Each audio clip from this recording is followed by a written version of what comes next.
The cold winter weather made its appearance in the valleys around Trento. Under a dark sky, in which the December sun entering the sign of Capricorn seems to fulfill a merely decorative function, the mountainous terrain appears frozen.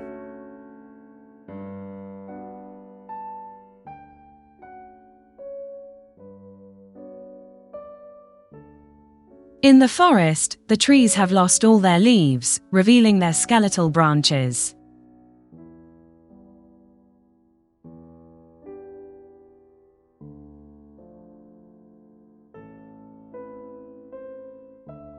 Only a few spots of color dot the leaves of the vine shrubs, while the conifers unperturbably reveal their evergreen foliage.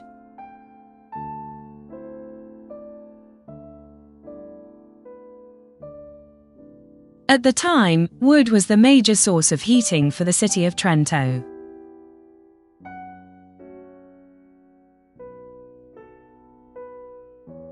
Many tree trunks have already been felled and the loggers are in full swing.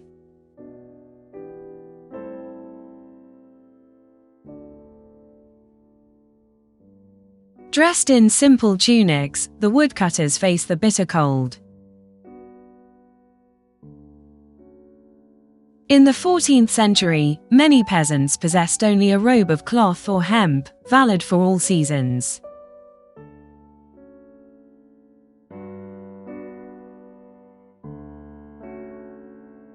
In addition, there could be hoods and a few rare items of underwear, such as trousers and footwear.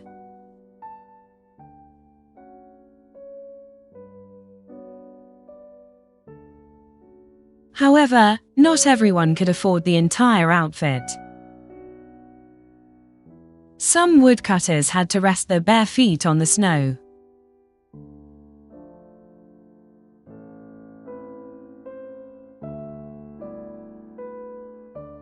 A sure warning for the wealthy lords, but also the affirmation of an imperturbable feudal order.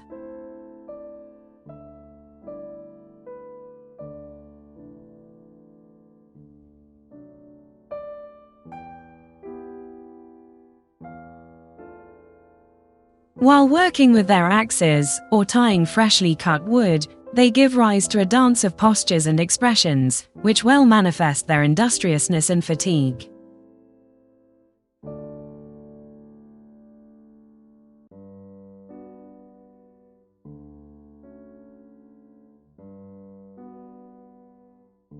The foreman used to assign each woodcutter a task, depending on personal skills and experience that each specific job required.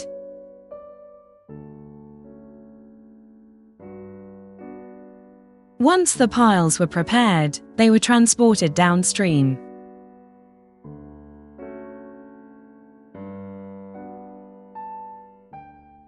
The particular shape of the forests and the economic constraints often forced lumberjacks to resort to the oldest and most strenuous method of timber management, which consisted of using hand-drawn sledges, without the aid of animal or mechanical power.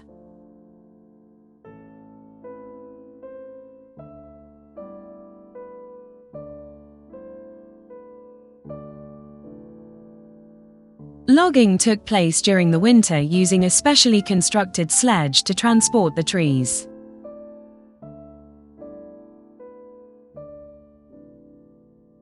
Its strength was remarkable and suitable for bearing great weights.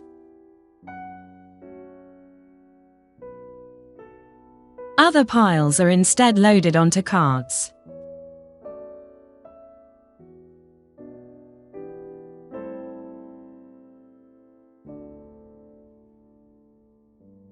Here, pulled by pairs of oxen, they descend the mountain to enter the city of Trento in succession through a toll gate.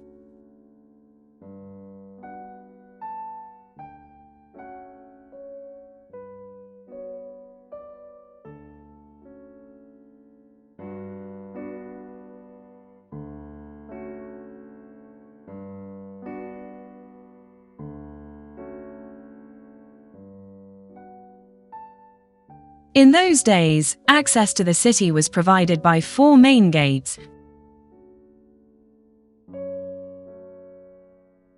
namely St. Martin's Gate, Eagle's Gate, Holy Cross Gate, and St. Lawrence's Gate. Of the structures of these entrances, St. Margaret's Gate and Eagle's Gate are preserved today.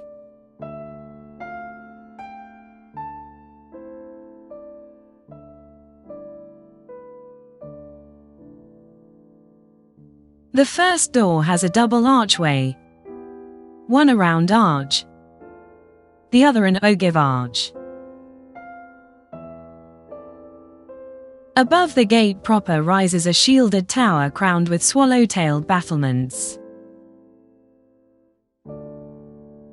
Eagle's Gate also has a double archway and opens onto Venice Square with a Gothic arch, while on Street of the 21 there is a round arch. This gate was also originally surmounted by a tower on the model of St. Margaret's Gate. The outline is still legible on the masonry today.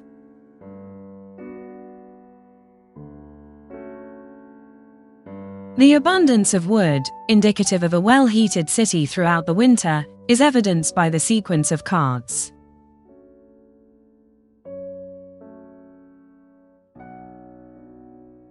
In the city, the cold is already being felt. This can be deduced from the icicles hanging from the eaves of the Buonconsiglio castle. The corbel of the donjon is no exception. The corbel was an architectural element, used in the Middle Ages to support protruding parts of a building. In its castles and towers it had a defensive function.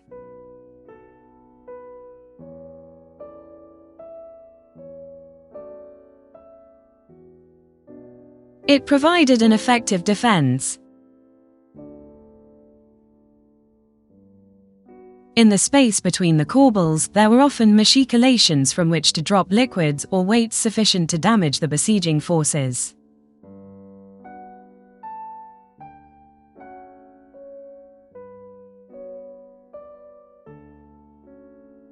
There is no shortage of food for the Prince Bishop and his court, as evidenced by the caravan of mules with their baskets and barrels anchored to their staffs.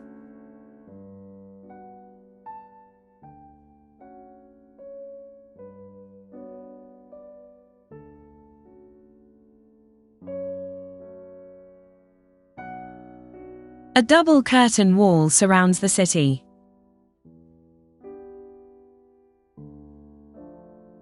Trento's defensive perimeter counted 3 city walls, built in successive eras. To the first town wall from Roman times, which was reinforced during the invasions, a second wall was added around the 10th century. The third and final wall dates back to the 13th century and was begun under the episcopate of Federico Vanga.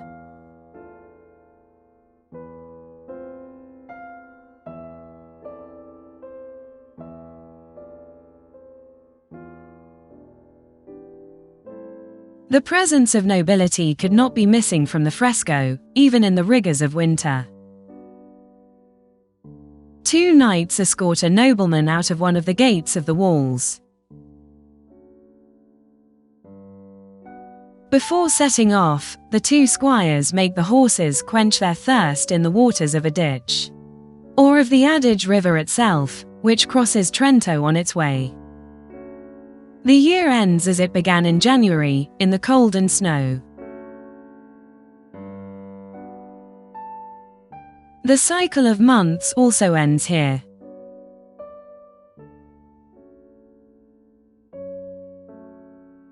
In the frescoes, the microcosm imagined by the Prince Bishop and illustrated for him by the court painter continues to appear unchanged. The stream of water flowing at the foot of the walls, moving the wheels of the mill in the December scene, continues beyond the twisted column dividing the two frescoes in the nearby month of January, emphasizing the continuity of the cycle and at the same time, the circularity of time.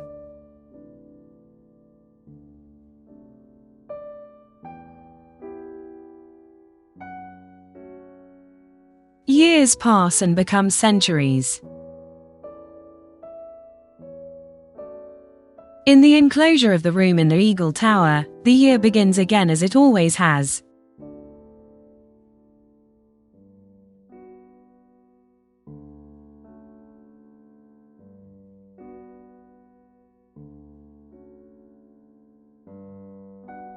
The seasons begin again, the months passing into one another, like crystallized images in the timeless world of painting.